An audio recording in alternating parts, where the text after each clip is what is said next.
Remember, there's a time that you got in the ring with the Generation X and your son and had the celebration and got to do it DX style. What was that great memory like? Well, that was kind of fun. I was sitting at ringside, and next thing I know, Triple H is standing there talking about old watches, old time, and old men. And I just kind of looked at him, and he said, I want you in this ring. I'm looking at what, me?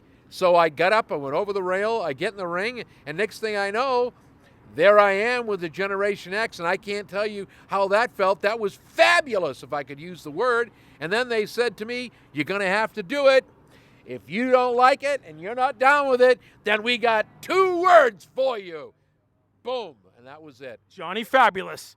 Those are the 2 words that everybody's going to be talking about. Your career now, 15, 20 years as a manager on the independent circuit in New England, the East Coast, all around. What are some of your highlighted memories? Some of the men you've managed maybe have guided them to world titles. What are some of your memories here in New England?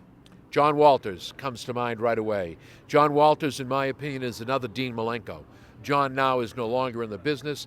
John and I went up and down the East Coast. We had a great time, me managing him and him being the perfect person he was.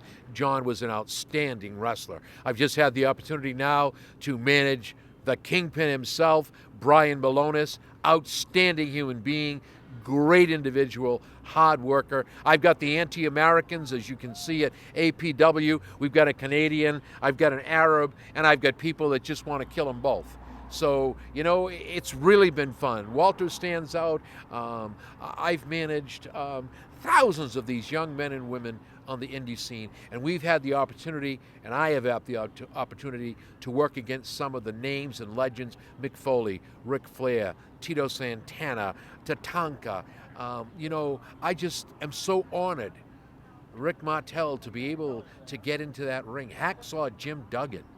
And be able to work with these individuals, managing people that are looking to make the top.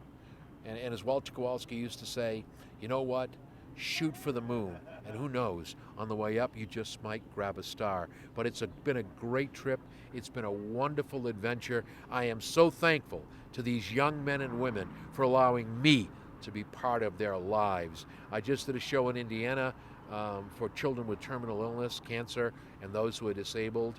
I was fortunate to work with Rhino. I worked with him, I worked with Raven, and I just tell you, I'm blessed, and I'm thankful. And we're thankful to have you on the show and a part of the business. Ladies and gentlemen, the one and only, the legendary, the iconic Johnny Fabulous.